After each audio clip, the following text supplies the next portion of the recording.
right, can everybody hear me? All right, yeah, thanks Dustin, thanks Katarina, thanks to all the organizers. I'm really excited to be here to tell you about our work using a RepRap 3D printer to do basic research in regenerative medicine.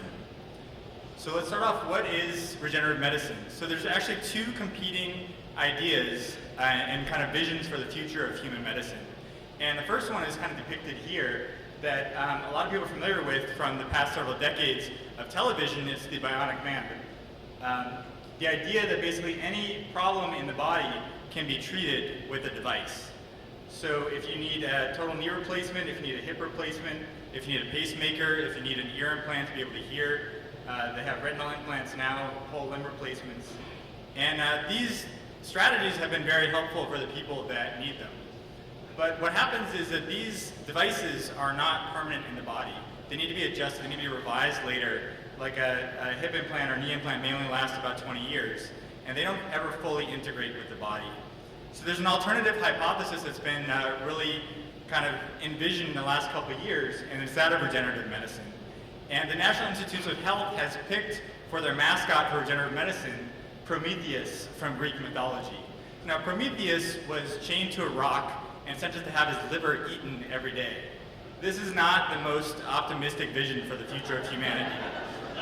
But what gets the National Institutes of Health excited about this idea is that every day after his liver was eaten, it would naturally regenerate again. So the idea is, can we develop strategies to either induce or help replace failing organs and tissues that can't be treated with any kind of known device nowadays. So tissues like the liver, the pancreas, the kidney, the brain. And can we do this in a way that it will fully integrate with the body and help replace function? So basically the idea of this theory is that cells are always going to outperform devices for implants in the body. So this has already had very successful strategies in the clinic. So these are already in patients, helping to heal them from, so this is a 2D scaffold seated with the patient's own cells that can be used as a skin replacement after a burn. There are corneal implants that are being used. There's an artificial bladder that's made.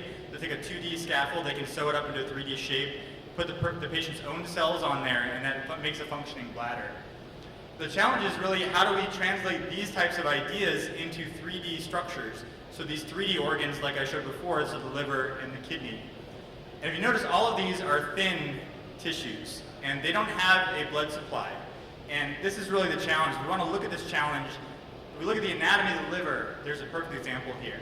So the liver is a very large organ, but almost half of the volume of the liver is blood vasculature. And the vasculature has a very complicated, interconnected 3D multi-scale structure. So multi-scale means it has many different sizes of diameters of channels all connected together. And we really have no idea how to make structures like this. I know a lot of people that are 3D printing in the audience may say, I'm going to print that, and we'll talk about that in a minute. But we have no idea really how to make this yet. And so this is one approach that we think may help to address this space over the long term. So one thing you may think, those of you familiar with 3D printing, we've seen some demos of that today, maybe we can just print the cells and the gel, so the supporting matrix. It's mechanically something like Jello. Can we print that in 3D, encase the cells, make everything except for the vasculature, and then pump all the blood through and keep the cells alive? So this has worked for some types of cells, but there are certain cell types, like the liver cells, for example. These are very interesting from a therapeutic perspective for treating a patient, but they're actually very fragile cells, and they don't survive this process very well. And we don't really know how to change the cells to make them survive this process yet. This is a very active area of research. But we were kind of unsatisfied with these types of technologies, and we decided to try to figure out, is there a different way that we could do this? So if you take a step back, sometimes you can get insights by kind of reconsidering everything from the beginning. So this is from the Body Worlds exhibit. I don't know if any of you have ever seen it, but this is a whole organ vascular cast of a human organ, I think it's a kidney. And what you just see here is this really complex architecture. And when I first saw this, immediately I was thinking, well, this is really what we're trying to make, this vasculature. What if we can make something in this type of shape first? And then maybe we could put these fragile cells, these cells don't survive 3D printing, put them around there afterwards, and then maybe remove this material, and then we would have our vasculature. So it's kind of a weird idea. How would we do that? We didn't really know for a while. So at the time, that was kind of kicking around in my head. I'd seen a bunch of 3D prints that had come off, and this is kind of interesting here, this kind of structure. And these kind of materials, you could theoretically put cells around them. They can be made biocompatible, but you can't remove them afterwards. Anything you would use to dissolve these materials, this is basically an epoxy resin. These are these bioplastics. It would just kill your cells immediately. So luckily, I had dessert afterwards, and you should always have dessert. So when I had dessert, you actually notice here, not the flan, but look at this sugar cage here.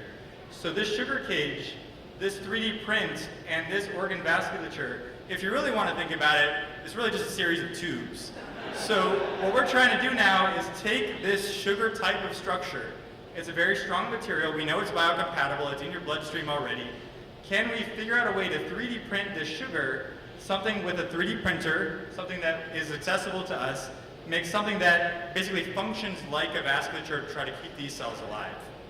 So that's what we set out to do. This is kind of the schematic overview. So we're trying to 3D print something like a filament network, something made out of the sugar. We're going to pour this sort of gel containing the cells all around the sugar. The gel will solidify and trap the cells. Then we can dissolve the sugar, and wherever the sugar was, that has the vascular architecture that we want. We can then perfuse it with blood and try to keep cells alive. So how are we going to do this? Well, if you look at some 3D printers that are out there, this is kind of the scenario that you go through. So you call up these companies, say, hey, I want to spend $100,000 to buy your printer, and I just need the schematics because I want to make it print sugar for biocompatibility studies. And they just don't even know what to say to that. So you have no ability to really teach companies what they could even do with their own technology. They haven't released a source code. This is really just completely backwards. So you have no ability to instruct and to modify these printers. And it doesn't matter how much money you have, you're not going to really be able to set up this type of a relationship with these types of companies. So I just want to say also that we're here for open hardware. Science fundamentally is about open.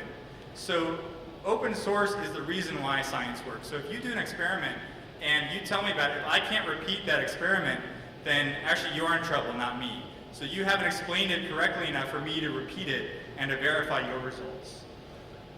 The great thing is also, from our perspective, doing science is open source. It makes it trivial to get collaborators. So anyone in the RecRap group, you can just get on IRC and say, hey, that board you made is really awesome. Can you add another MOSFET for me because I want to do this other thing? Like, oh yeah, sure, I'll ship it out next week. It's fine. And the reason that's true is because when you release the source code, that necessarily is creating open standards that other people will follow. You've released it, it's under Git revision, and so you know exactly what those files are. And I would just say, there's nothing wrong with going closed source per se, but I think that what people should consider if they're trying to think about going closed source, or if they're starting out closed source, really it may not affect you right in the immediate time. But if you think about it, you're closing off the future of what your company could be because you can't really envision everything that your device would do. So I guess I'll kind of running out of time, sorry. But so this is how it works. This is now we're using a RecRap 3D printer. We've modified the design, made the extruder able to extrude this molten sugar. This is how it works. We're building up this wall. This extruder design that we made, we modified, we put it all back on Thingiverse. It's on GitHub. You can download it and try it today. These are edible sugars. This is me pouring a gel to encase that sugar lattice in there. And this is how the process works. So you can make really interesting structures. The sugar, mechanically, it's a glass. So anything you can make from 3D glasswork, you can make essentially with this 3D printer. Then we're going to dissolve all the sugar away. We can now pump actually human blood through these channel architectures to be able to sustain the cells that we're going to encase there. And we just have an example here. So there are cells that line all of your blood vessels. And what we're doing here is we're taking those cells, we label them in red, and we're injecting them into these channel architectures that we've made. We can make them line all the channels. So we have this debate, how much of that vasculature do we need to make to be able to keep cells alive? And so we went sort of, this is about 500 micron, this is about 200 micron. And when you put these together over time, now we're looking down one of those 200 micron channels that you saw here. This is a channel that we made, and the cells are starting to make capillary sprouts coming off of all of these different vessels that we patterned from the sugar-based channels. So you can see that very clearly here. This is kind of just an image of that. So I'm really pleased to tell you we got this published in a peer-reviewed journal article, and I think we have a really great team in the lab at Penn and at MIT that we were working with. But I think this is a really big win for the whole open source community. We were able to put them all in the acknowledgements. So you can see all the different open source projects that we really utilized and we really relied on to get this stuff done. And I really encourage you guys to check out those projects. And I just kind of leave you with the idea that really what science needs from you is we need open technology platforms and not appliances. And so when you think about releasing stuff,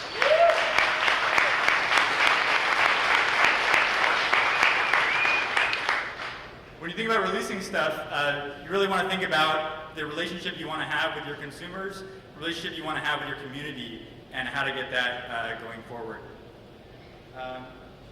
I guess just really briefly, kind of the future where we think this could go, kind of another vision for this, is kind of taking that vascular architecture I showed in the beginning from the liver.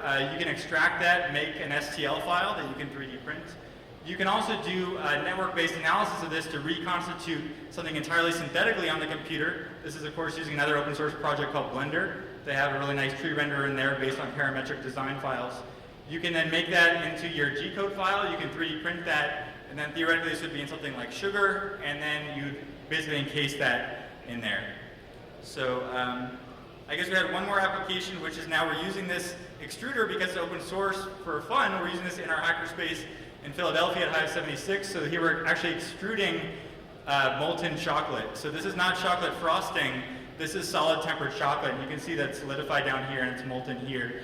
So I'm interested in talking with people about the idea of maybe using this as a way to fund some of the research that we're doing, whereby the actual technology needed to adjust it so we can 3D print chocolate better would directly impact the technology used to 3D print the sugar for the regenerative medicine research. So thank you.